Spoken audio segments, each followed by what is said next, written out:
अमित और कविता भाई बहन थे। कविता जो थी वो बड़ी थी, अमित छोटा था। दोनों के माता पिता का स्वर्गवास हो गया था। कविता एक ऑफिस में काम किया करती थी। उसका भाई अमित कॉलेज में पढ़ता था। एक दिन अमित ने कविता से कहा, दीदी मुझे कॉलेज की फीस देनी है, मुझे कुछ रुपये चाहिए। कविता ने कहा, अभी तो मेरे पास पैसे नहीं हैं, बट कल तक मैं तुझे पैसे दे दूंगी। कविता जो थी वो ऑफिस से एडवांस मांगकर अमित को पैसे दे देती है। वह अपने भाई को अफसर बनाना चाहती थी, इसलिए वह दिन में ऑफिस में काम करती थी और शाम एक घर में काम करती थी। दोस्तों, कुछ दिनों के बाद अमित की पढ़ाई पूरी हो गई।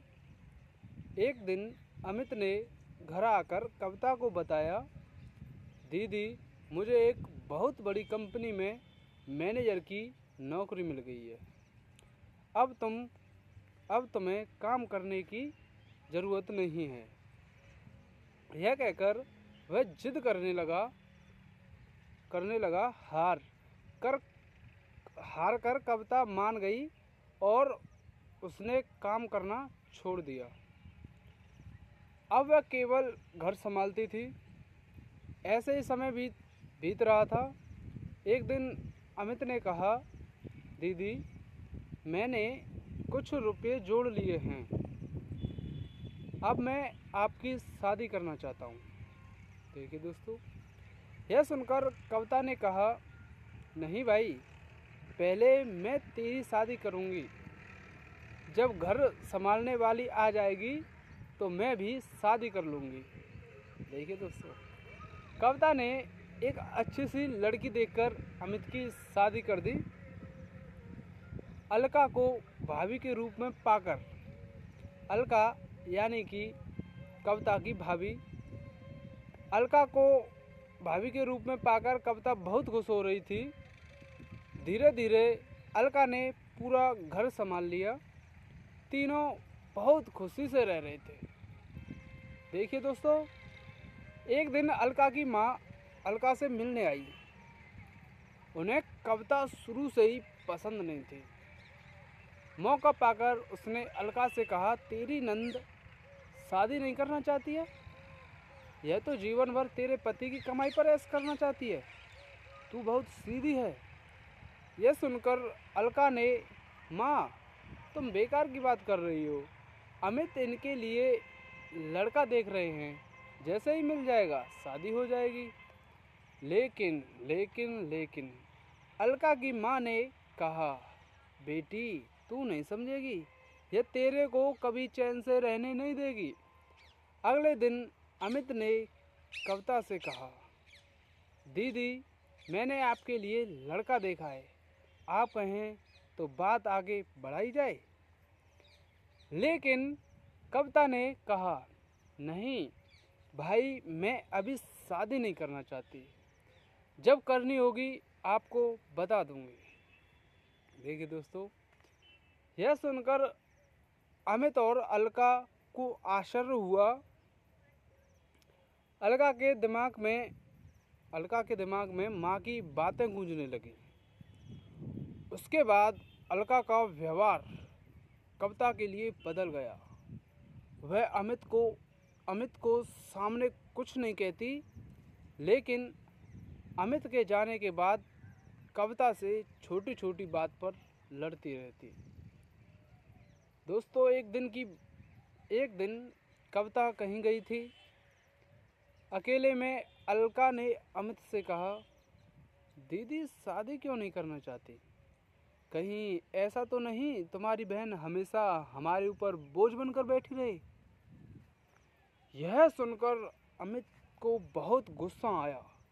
उसने कहा, खबरदार मेरी दीदी के बारे में कुछ कहा तो वे जो चाहेंगी वही होगा। तुम्हें पता, उन्होंने अपना पूरा जीवन मुझे बड़ा आदमी बनाने में लगा दिया।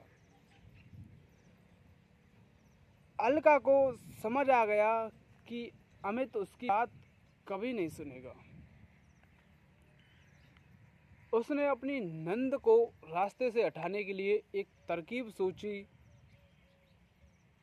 जो तरकीब सोची उसके बाद एक दिन अलका ने कविता से कहा, दीदी काफ़ी दिनों से मैं कहीं बाहर नहीं गई हूँ, कल हम मंदिर चलते हैं। यह सुनकर कविता बहुत खुश हो गई। अगले दिन दोनों मंदिर में पहुँच जाते हैं। मंदिर में पूजा करने के बाद अलका कविता को प्रसाद देती है। उसने प्रसाद में कुछ मिला रखा था।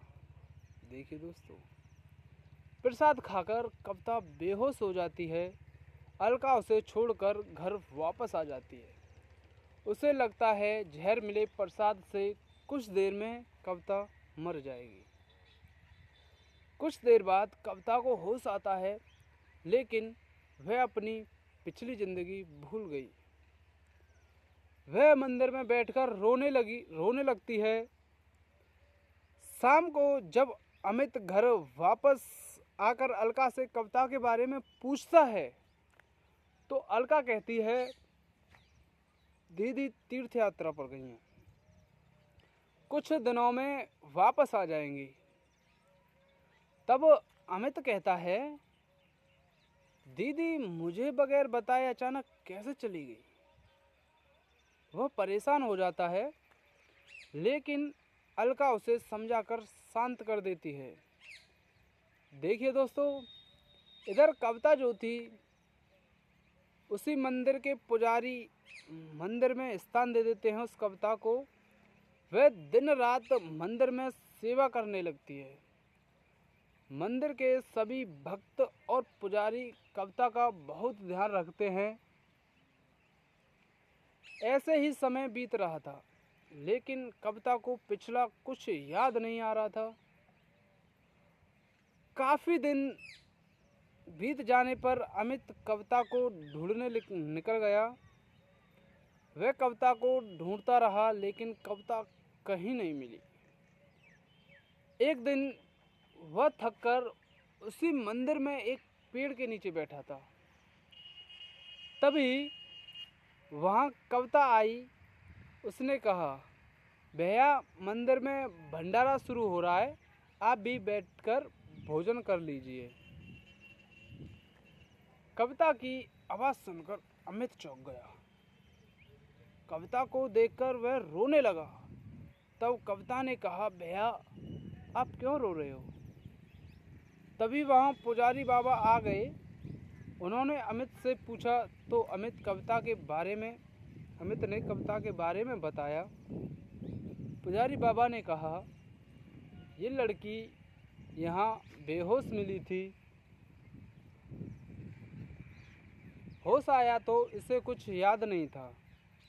अच्छा हुआ तुम मिल गए, इसे अपने घर ले जाओ। भगवान ने चाहा तो वहाँ जाकर इसकी याददाश्त वापस आ जाएंगी। दोस्तों,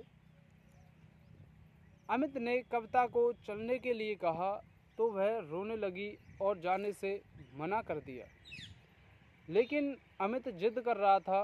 तब कविता ने कहा, भाई मुझे सब कुछ याद है, लेकिन मैंने जानबूझकर नाटक किया ताकि तुम और भाभी मेरे बिना खुश रह सको। भाभी को मेरा घर में रहना पसंद नहीं है, इसलिए अब मैं उस घर में नहीं जाना चाहती।